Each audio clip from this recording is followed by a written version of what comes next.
देखो कितना विश्वास होता है भक्त को, कैसा वो श्रद्धावान होता है। एक राजकुमारी और दूसरी एक जमींदार की पुत्री, दोनों को मित्रता थी। एक दिन राजा के यहां भगवत प्रेमी महात्मा आए।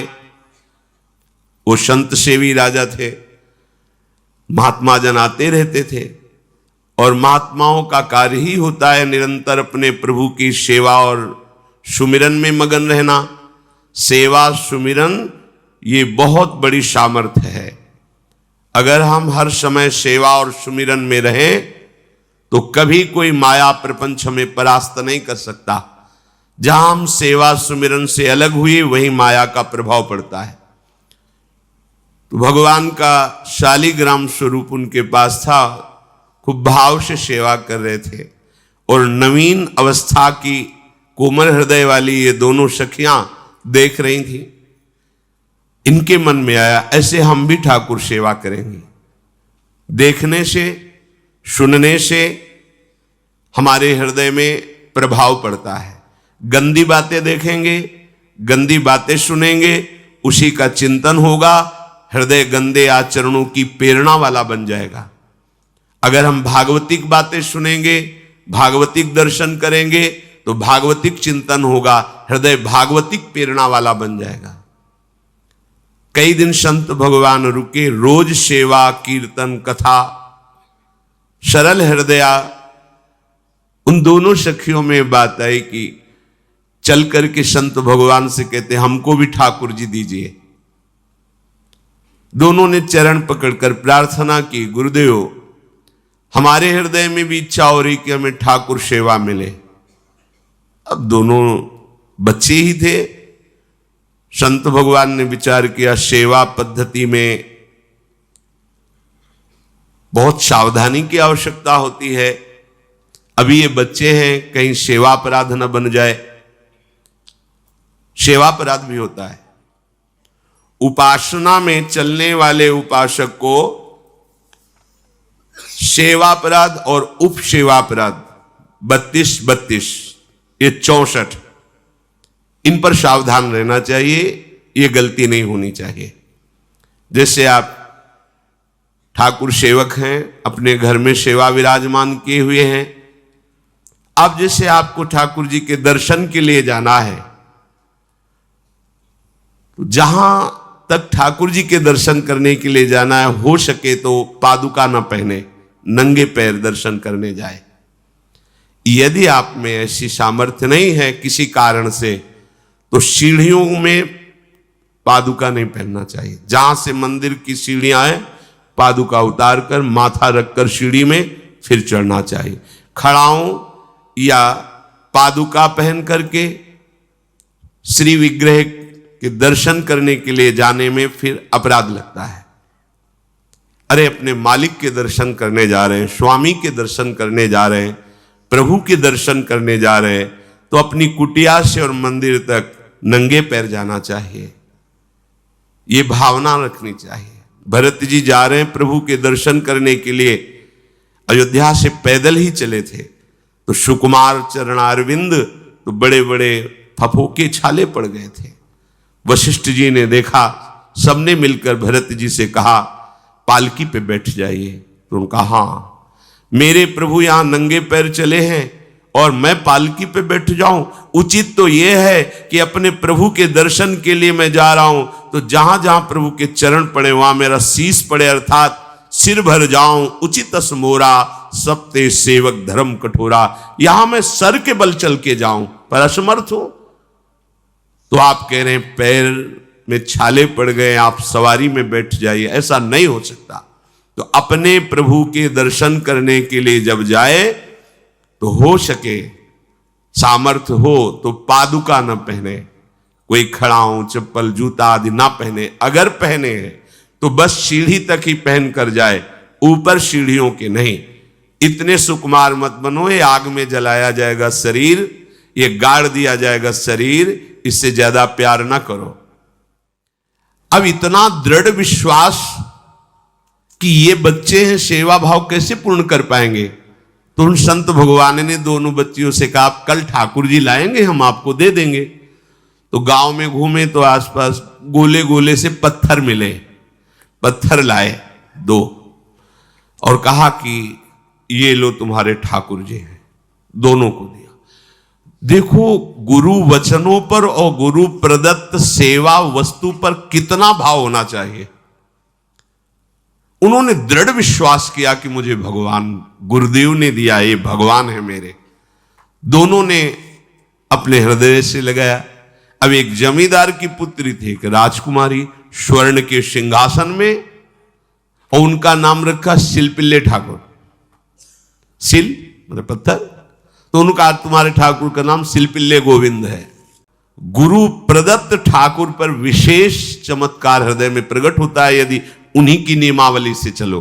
अपने मन से बाजार से खरीद लाए, विराजमान किए हैं, कभी सेवा की कभी नहीं की, वो भी अच्छा है, कम से कम भागवतिक भाव तो है, लेकिन सिद्धि जो प्राप्त होती है वो गुरु कृपा से, गुरु प्रदत्त ठाकुर से। जैसे धन्ना जी को भांग के बट्टे में ठाकुर जी प्रकाशित हो गए, गुरु प्रदत्त। अब ये सखियां जब बड़ी हुई तो इनके ब्याह की बात हुई।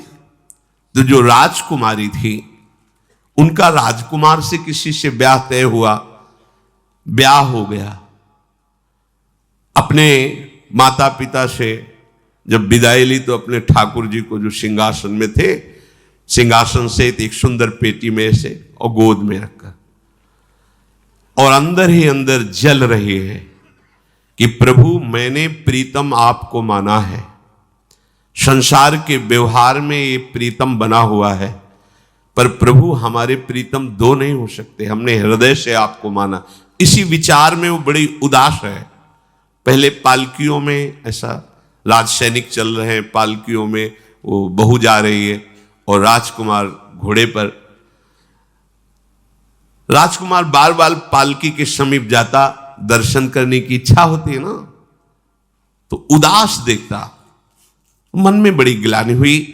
उसने कहा, एक नदी थी, उसने कहा यहां हम थोड़ी देर विश्राम करना चाहते हैं, राजकुमारी की पालकी रखी जाए और सैनिक दूर खड़े हो। वो राजकुमार वैसे ही आज्ञा हुई। तो बात करना चाहते हैं, पर वो ना देखती है और ना बात करती है, और इतना सुंदर रूप, क्योंकि ब्रह्मचारिणी और भगवत आराधना। अब उसके हृदय में जलन हुई कि ऐसा क्या है जो हमसे बात नहीं कर रही। बस बार बार ऐसे पिटारी खोल के ऐसे ठाकुर जी को देखती। नाम जप और सेवा के प्रभाव से वो सिल नहीं रह गया था, वहां उसको सांवरे श्याम सुंदर की झांकी मिलती थी। जब अपने शिलपिल्ले ठाकुर जी को देखती तो ललित त्रिभंगी श्री लालजू महाराज श्याम सुंदर दिखाए, अत्यंत आसक्ति।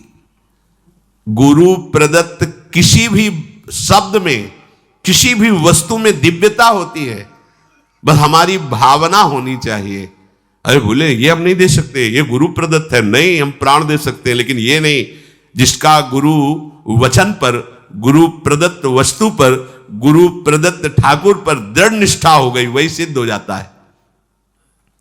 अब उसने समझ लिया कि पिटारी में जो कुछ है यही हमारे और राजकुमारी के बीच में बाधा है। 2-4 दासियों को बुलाया और कहा इनको बातों में उलझाओ, पिटारी पीछे हमें दो। और प्रवीण दासियां उनको विनोद भाषा में, हंसी मजाक में बात, लेकिन वो उदासीन। धीरे से गोद में पेटी थी, ले ली, हम लिए हुए हैं, आप बातचीत में सारा, और पेटी उनको दे दी। राजकुमार ने राजकुमारी से कहा यही पेटी तो हमारे आपके बीच में बात, फेंक दी नदी में। अब तो जो उसके हृदय में पीड़ा हुई, भारी व्याकुलता। अब राजकुमार है, सैनिकों के साथ तुरंत पालकी उठवाई, महल ले गया। पर वो आसक्त है, इतनी सुंदर राजकुमारी, क्योंकि भागवतिक तेज से संपन्न में आकर्षण होता है। राजकुमारी ने कहा यदि हमारे ठाकुर नहीं तो मैं नहीं, आज से अन्न जल त्याग, प्राण त्याग दूंगी। अगर हमारे ठाकुर जी हमारे समीप नहीं तो आज से अब एक बूंद पा। कैसे पिए? अपने ठाकुर को भोग लगा के पाला है और ठाकुर जी फेंक दिए गए। भारी व्याकुलता। जैसे मीरा जी कहते, दृश्य बिन दुख न लागे नैन, न रात में नींद है, न दिन में अन्न जल है, व्याकुलता। अब भयभीत हो गया राजकुमार। पूरा महल इस विषाद से हो गया कि अगर नवीन राजकुमारी प्राण त्याग देती है तो क्या होगा लोक समाज में, कि अभी नवीन राजकुमारी गई, ये लोग ऐसे निर्दयी हैं कि ऐसा व्यवहार किया कि उसने प्राण त्याग दिया। राजकुमार घुटने में आ गया। घुटने टेक कर राजकुमारी से कहा, मैं तुम्हें दुखी नहीं करना चाहता, पर मैं तुमको छोड़ भी नहीं सकता। अब हमें आप वो उपाय बताओ जिससे आप मुस्कुरा दो, आप प्रसन्न हो जाओ। तो उनका, हम अपने ठाकुर के बिना जीवित नहीं रह सकती। यदि आप हमें जीवित देखना चाहते तो हमारे ठाकुर जी ला के दो। ठाकुर जी को नदी में फेंक दिया था। पारिवारिक जनों के साथ राजकुमार उस नदी के तट पर गए और राजकुमारी से कहा, तुम्हें इतना प्रेम ठाकुर जी से, तो तुमसे ठाकुर जी कितना प्रेम करते हैं? अगर तुमसे ठाकुर जी प्रेम करते हैं तो मुझे प्रमाणित कर दो, तो मैं जीवन भर तुम्हारी आज्ञा में रहूंगा। अच्छा, तो तुम ये देखना चाहते हो कि ठाकुर जी हमसे कितना प्रेम करते हैं? हाथ फैलाया और आर्त भाव से पुकारा कि गोविंद, अब आपके बिना मैंने जीवित नहीं रहना। अंदर से जेव ही प्रार्थना की तो जल से सिंहासन सहित शिल्पिल्ले भगवान, जैसे कोई वायु के प्रवाह में आ रहा हो, ऐसे आए और छाती से चिपक गए। पूरा परिवार, राजकुमार ये देख रहा था। हृदय से ठाकुर जी चिपक गए। जीवन भर के लिए दासत्व स्वीकार कर लिया और कहा, जैसी आप आज्ञा करोगे। जैसे मीरा जी, जब राणा जी से ब्याह हुआ तो प्रथम मिलन की रात में मीरा जी ने कहा, सावधान, तुम हमारे पति नहीं हो, मेरा सुहाग गिरधर से है, श्याम सुंदर ही मेरे पति हैं। व्यवहार में तुम पति बने हो। यदि हमारी बात समझ पा रहे हो तो जीवन में कभी हमारा स्पर्श मत करना। ये जीवन केवल गिरधर के लिए, दूसरे के लिए नहीं। उतर गए शैया से और जैसे सेवक होता है, बोले, अहो भाग्य, मुझे ये सौभाग्य मिला कि इतनी महाभाग्यवती की सेवा करने का। एकांत में मैं सदैव तुम्हारे शिष्य की तरह बर्ताव करूंगा, पर समाज में तुम्हें बहू की तरह बर्ताव करना होगा, नहीं तो लोग जीने नहीं देंगे। समाज में पत्नी की तरह और एकांत में गुरु शिष्य के। तुम हमारी गुरु होगी और हमसे ऐसा ही बर्ताव राणा ने जी, ऐसा ही उस राजकुमार ने दी। हमारी भागवतिक निष्ठा ऐसी होनी चाहिए कि जो गुरु जी ने मंत्र दिया है, जो गुरु जी ने उपासना दी है, उसमें दृढ़ विश्वास होना चाहिए। हमारे अंदर किंचन मात्र फिसलाव नहीं होना चाहिए।